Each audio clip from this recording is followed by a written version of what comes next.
Hello, everyone, and welcome to iCritic Live. This is the podcast where we talk about entertainment, pop culture, and life in between. I'm your host, Kevin T. Rodriguez, film critic of iCritic.net. Thank you so much for spending a few minutes of your time here with me today. And as you listen to this, I will be on the road. So hopefully if you are on the road with me, whether it's traveling across California or Texas or Tennessee, or even just stuck in traffic in good old Manhattan, hopefully we can spend a few minutes of our time with each other and help get through that little drive.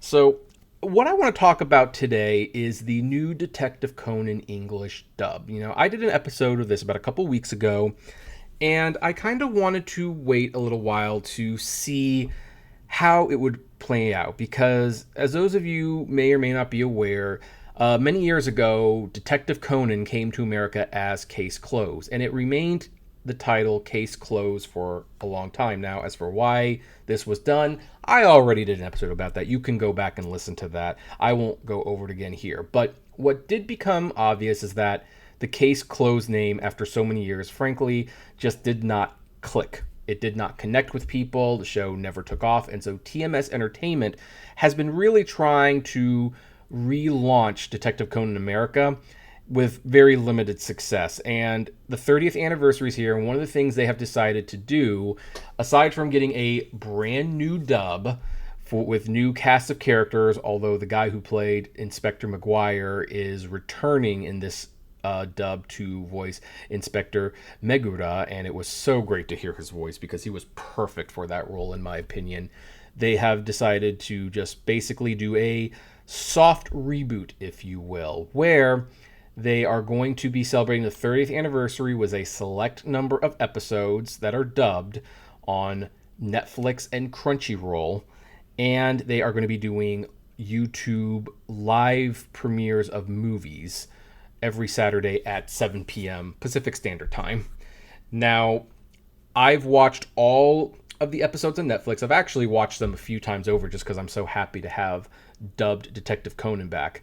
I love the new cast. I hope a couple of these voice actors will agree to come onto the podcast so we can talk about Detective Conan.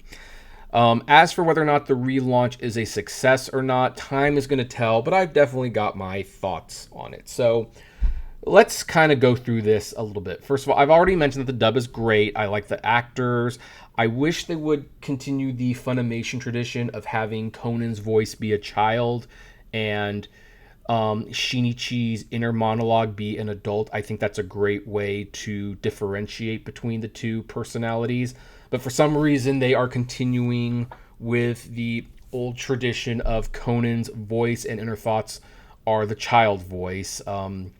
It doesn't hurt anything, really. I just think that was one change that Funimation did that I think was a huge improvement, and I think that was very wise of them because it showed that even though, Jimmy, I guess, in their version, was a kid in body form, he was a teenager in his mind. So that's I like that change personally. I do love the woman who they got to play Ron. I do miss Morty's original English voice actor, but the new voice actor is really good. Really, there's not a bad voice in the new cast, and that is a huge compliment to the dubbing talent. Now, what did they decide to do when they decided to do a soft reboot of the series in America? Well, one of my big concerns was that they were going to skip the first two episodes, and I was like, that would be a fatal mistake. They should not do that because it'll just, I know it's been dubbed before, and I know that there's a episode 1 movie out there that's dubbed. It seems pretty annoying to have to redub it again, but you know what? You just have to bite the bullet and do it. And thankfully they did. The first 2 episodes have been dubbed. But what they have decided to do is focus on episodes that deal with the Black organization, which means we don't have the new dubbed episode for the Junior Detective League or whatever they're called. We don't have like the first episode of Sonico we don't have the first appearance of Kaito Kid. We don't have any of that. We don't have the first episode where Conan drinks alcohol and, at least for that first time, he gets to go back to being a teenager. We don't have that episode dubbed. I think skipping story-sensitive episodes like this is not good, in my opinion, but I also understand that, look, they're just trying to get people reintroduced, and considering the Black organization is kind of the big hook on the show, aside from the fact that Shinichi turns into a kid detective named Conan Edogawa, the Black organization tends to be the main overall story arc. Now, it is funny that when you whittle it down to these episodes, because, I mean, heck, in the first season alone, like, after the organization shows up in the first episode, you don't really see them again for the rest of the season. And their appearances are super sporadic because they are secretive. They don't show up everywhere. The funny thing is, when you just show nothing but Black organization episodes, you start noticing little things like, so these supposed secret organization people, they seem to be everywhere, and they're always wearing these black trench coats and driving these black cars, and, like, you know, it's almost like it stands out, and it's like, what are you doing? But that's kind of besides the point. Now, here's the bad news. On Netflix and Crunchyroll, there's only 9 redubbed episodes. I am going to personally assume that more has been dubbed. I don't know how much more. I have a hard time believing that TMS would go through all of this trouble just for 9 episodes. But right now there's 9. That's the bad news. The good news is a couple of those episodes are like 90-minute episodes. So if you were to split them up, it'd be about a 15 to 18 episode season. That's pretty good for like a first season, if you will. I really hope that more, and I don't know how they're going to do this. I mean, if they just focus on the Black organization episodes, that might be what they're trying to do. But I'm hoping that they use some of these Detective Conan episode guides to be smart about how they're going forward. It's like, so, you know, yeah, there's probably going to be a lot of episodes that are going to be skipped because it's like, look, I know we all love the mysteries. Heck, that's the whole point of why you watch the show. That's why I love Detective Conan. Detective Conan is basically the closest thing I've had to Murder, She Wrote since Murder, She Wrote ended. Because Murder, She Wrote, and one of the reasons that was such a unique and captivating show is because it made viewers a participant in the mystery. There were clues that you could discover. There were mistakes that the killer would make. And if you paid attention, you might be able to figure out who the murderer was before Jessica Fleischer did. Or was it Jessica Fletcher? I forgot. It was the Angela Lansbury character. Detective Conan is very much the same way. Yeah, some of the mysteries are more outlandish than next, and there's a couple where it's like, I'm not exactly sure how I was supposed to figure that out at all. But for the most part, if you pay attention to the clues, you can solve the mystery, and that's what makes it addicting. And that's one of the downsides of focusing on just the Black organization episodes, because not all of those have a mystery attached to them. Thankfully, some of them do, but not all of them do. And if you just make it about the Black organization, you might be selling Detective Conan as a show it's not, because people are missing on the thing that makes the show so captivating. So if I were TMS Entertainment, I would use those guides and I would focus on episodes where new characters are introduced, the main story progresses, and Kaito Kid, because Kaito Kid is just awesome and he's a great foil. Anything that, and of course Black organization, anything that does not fit with these 4 things, you can skip them for the time being. You can skip them.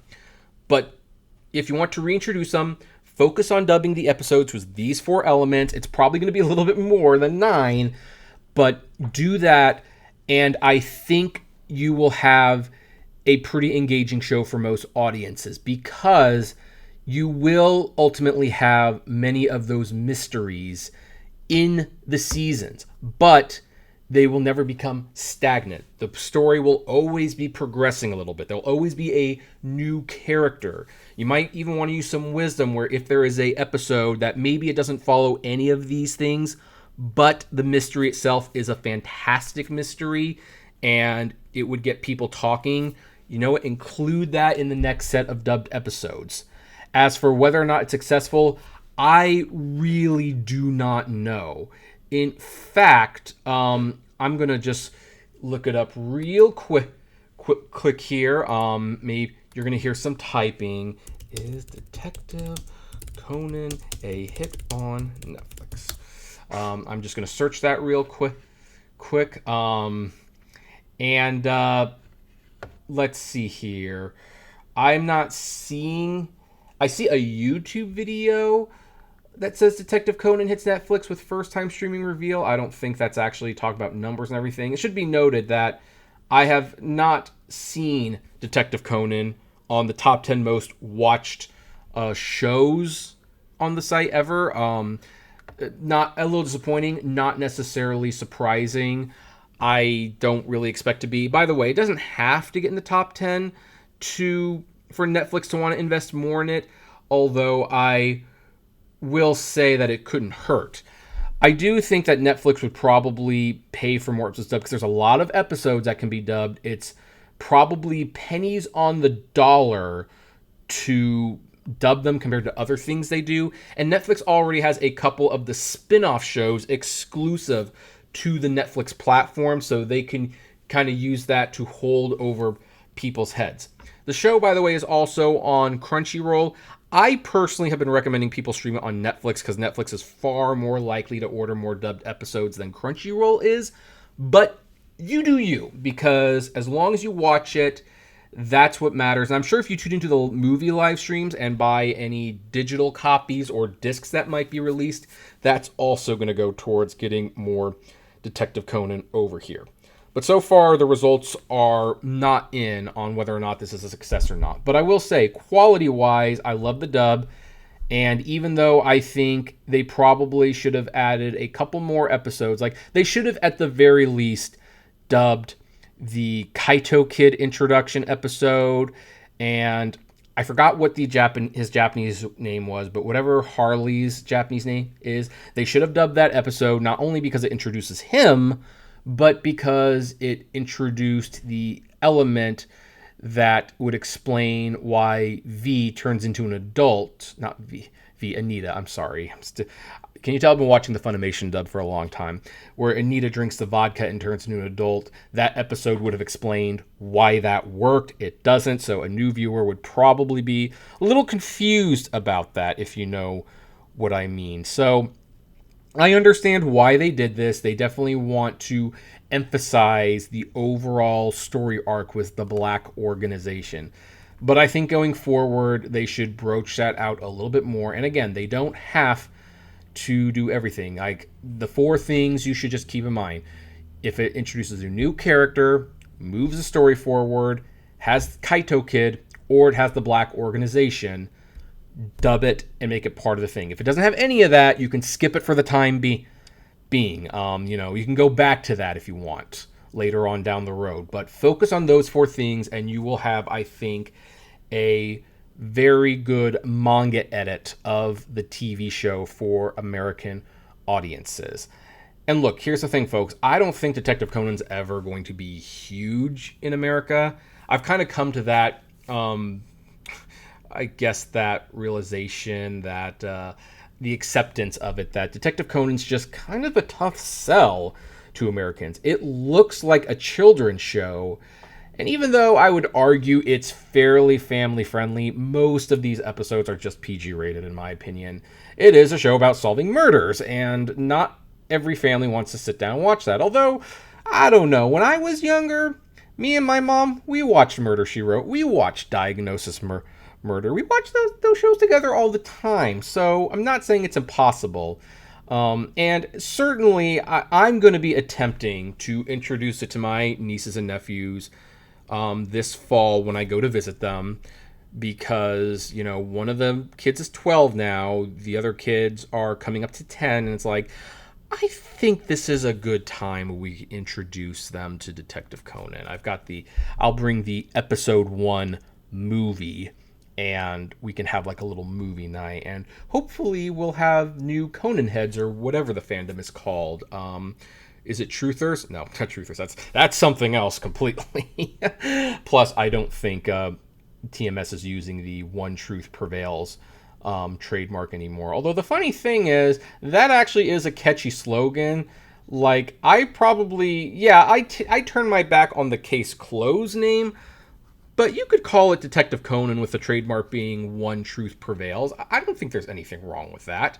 But I guess we'll see what happens in the future with all of this. In the meantime, I do want to know, have any of you watched the new Detective Conan dub? What do you think about it? Are you recommending it to your friends? Do you have it playing on in the background just to get it hours viewed? I'd love to know. So if you are listening to this podcast on a platform where comments are allowed, please leave a comment and start the discussion, and I would love to hear your thoughts. And if this is your first time listening to this podcast and you like what you hear, well, why don't we make it official? Why don't you become a subscriber? We're on Spotify, Apple, Deezer, all the podcasting platforms of your choice, as well as YouTube if you subscribe to the iCritic Media channel. Make sure to check out my main YouTube page at iCritic. You can read my print reviews at www.icritic.net. And thank you so much for spending time with me today. If you were on the road, I am with you in spirit, if nothing else, maybe even through your car radio system. But when I am off the road, as always, I will see you at the movies. Take care, everyone. Hey, you made it to the end. Thank you so much for making it to the end. Just a few more things. First of all, the names that you see on the screen, these are our Patreon and YouTube member supporters. And I thank each and every one of them. Their support helps me make exclusive videos for Patreon and YouTube members, as well as keep the channel running. And of course, is just of huge kindness to me. Also, don't forget to check out the iCritic-led podcast on Spotify, Apple, Google, Deezer, whatever podcasting service you listen to. It is there. We definitely want to see you there. And hey, there's also other videos that you can check out. So, check out these other channels, these other videos, especially that one. I think that's a really good one.